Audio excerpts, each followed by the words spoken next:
Ready, 3, 2, 1, action. Oke, baik. Assalamualaikum warahmatullahi wabarakatuh. Waalaikumsalam warahmatullahi wabarakatuh. Oke, alhamdulillah.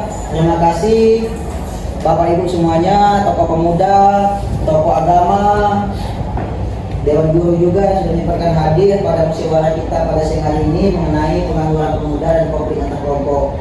Jadi di desa kita ini sangat banyak yang namanya itu anak-anak muda yang masih menganggur seperti itu di desa ini. Dan juga penyebab pengangguran inilah sebenarnya banyak sebab Bapak Ibu semuanya, anak-anak semuanya.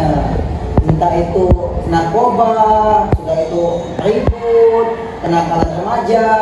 Nah, oleh sebab itu saya mengumpulkan Bapak Ibu semuanya, tokoh agama, tokoh pemuda untuk mendiskusikan bagaimana jalan keluarnya konflik dan juga pengangguran ini. Oke, mungkin yang pertama dari tokoh agama. Ya, izin Kepala Desa untuk pemuda dan yang hadir pada kesempatan hari ini. Saya mewakili tokoh agama.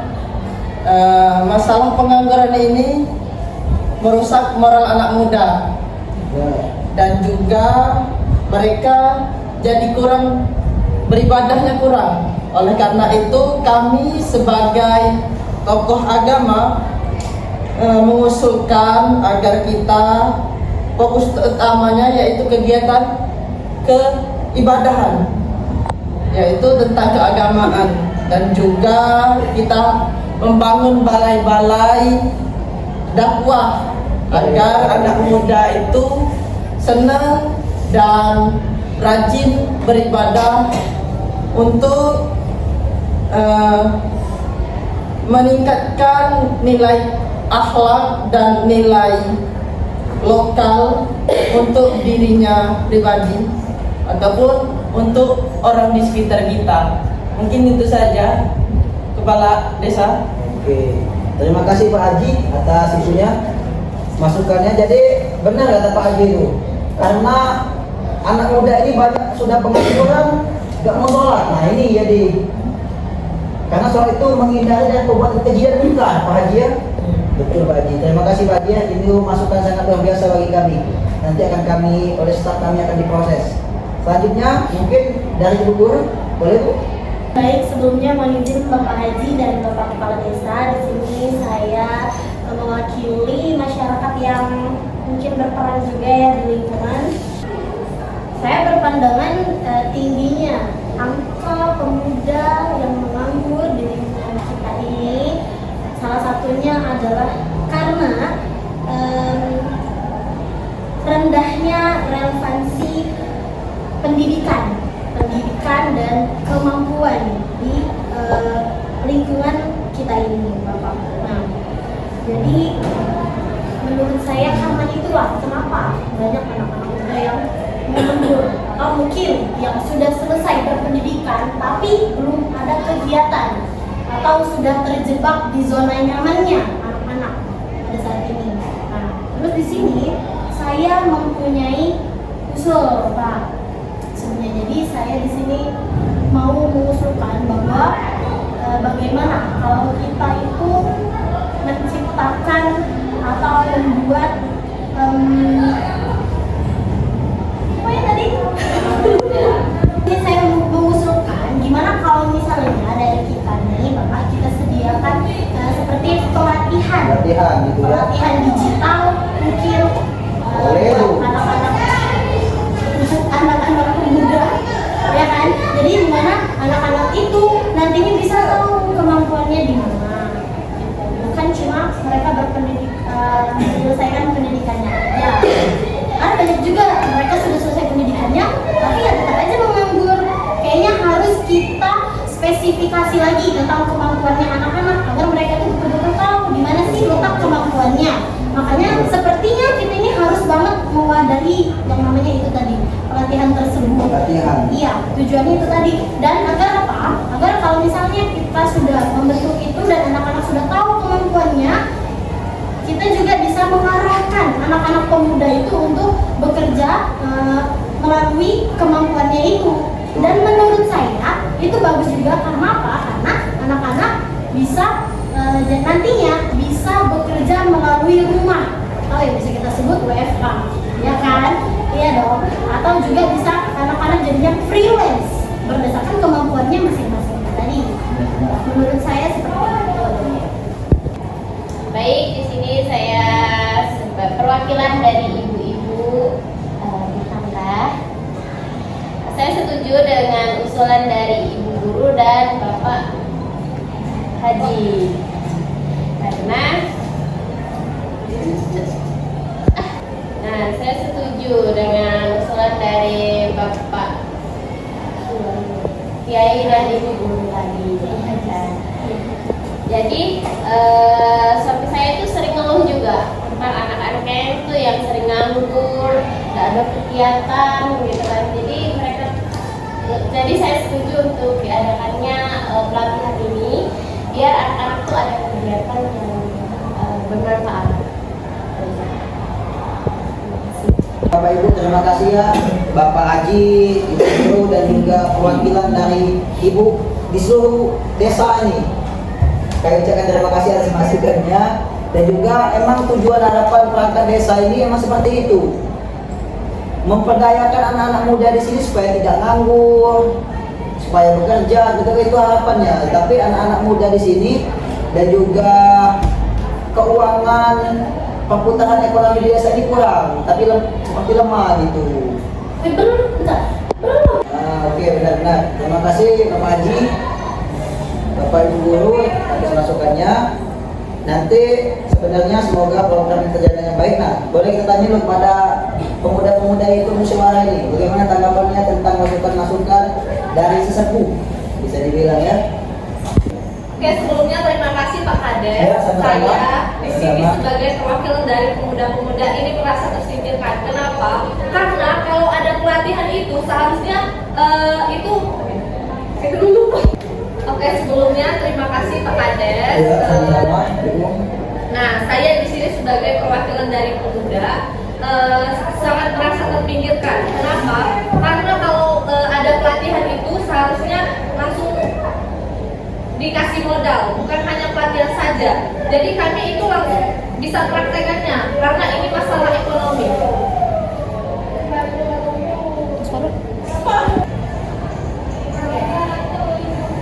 Baiklah, di sini saya melakukan dari teman saya tadi. Sebenarnya mohon izin kepada Bapak Kepala Desa, Bapak Haji, perwakilan dari ibu rumah tangga. Di sini kami sebenarnya dari pemuda itu sangat setuju dengan adanya pelatihan tadi, ya kan? Tapi yang jadi permasalahan itu, kalau ada pelatihan itu kita pemuda harus keluar uang juga. Nah, jadi pertanyaan kami, dari mana duitnya?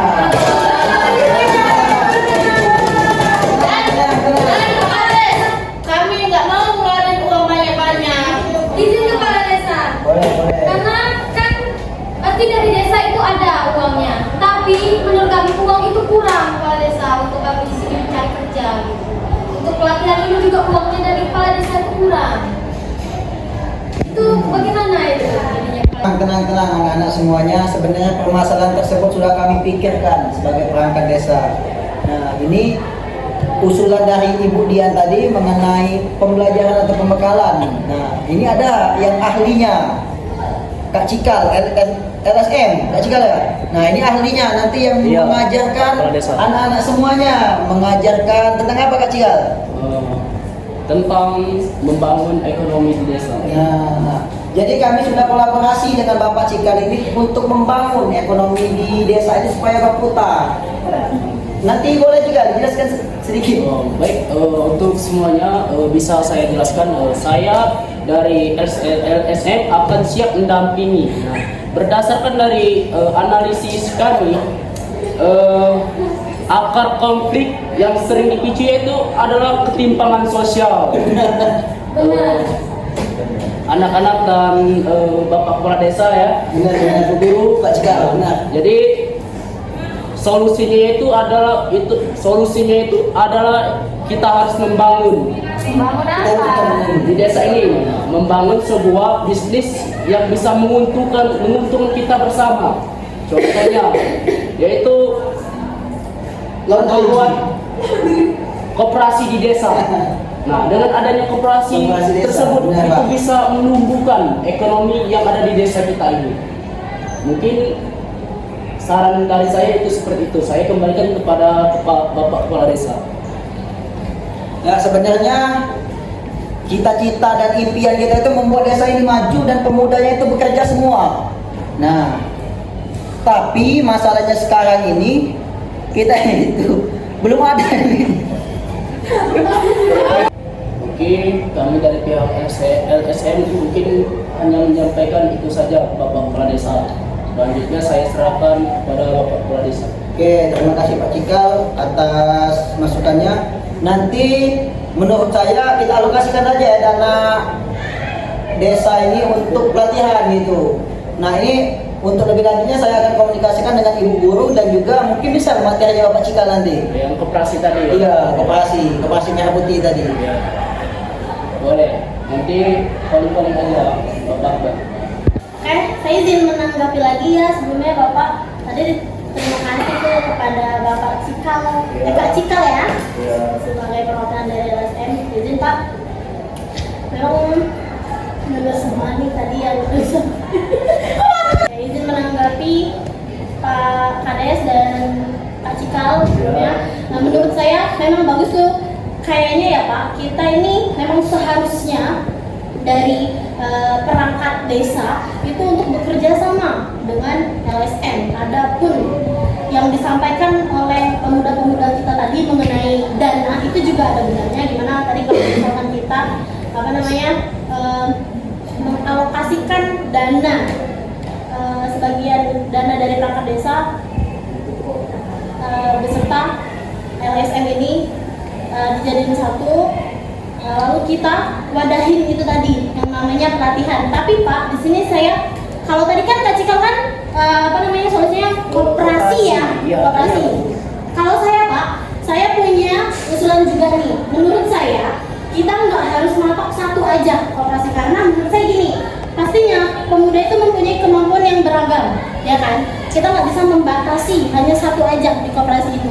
Gimana kalau misalnya di dalam wadah ini yang bakal kita sediakan ini kita isi dari ahli-ahli, kan di lingkungan kita, masyarakat kita itu kan banyak juga kan profesi, ahli profesi yang lain. Gimana kalau misalkan kita masukin, kita undang tuh, contoh ya, saya kan alhamdulillahnya berperan sebagai guru ya. Nah, otomatis itu ahli profesi saya.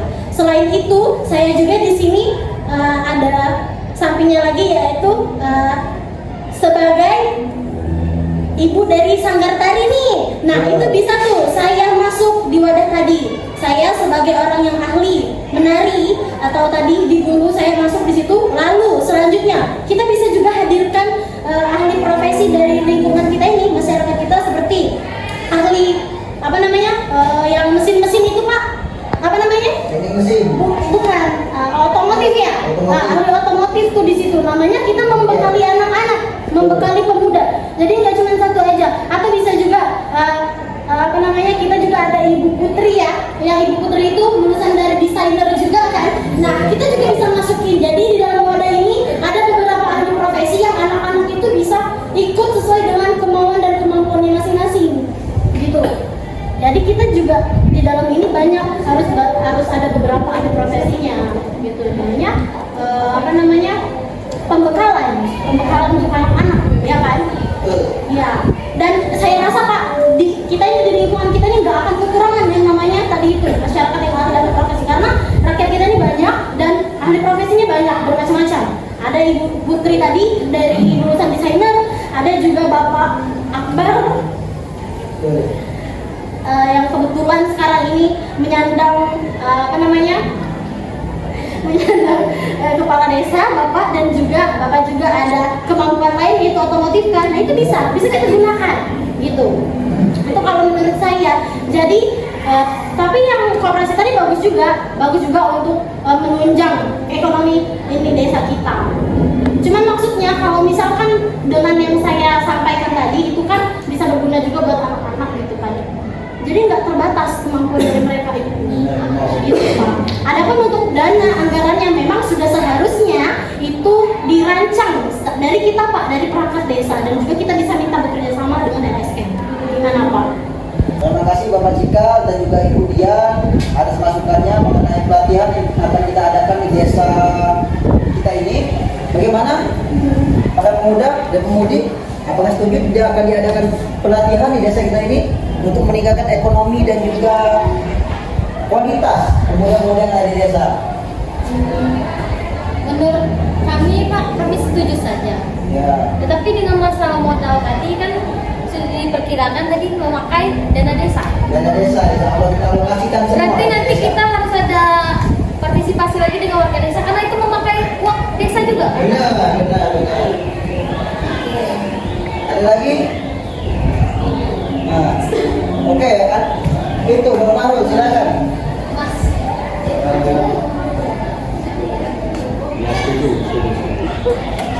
Ya. Oke, kita telah setuju semua. Sekali lagi saya ucapkan terima kasih kepada Pak Haji, Pak Cika, dan teman-teman semuanya. Dan ada juga setelah ikut musyawarah ini, semoga harapannya desa kita ini semakin jaya, semakin makmur, dan juga pemuda-pemudanya memiliki kualitas semua. Amin. Oke, marilah kita tutup musyawarah ini dengan mendapatkan nafas hamdalah. Assalamualaikum warahmatullahi wabarakatuh.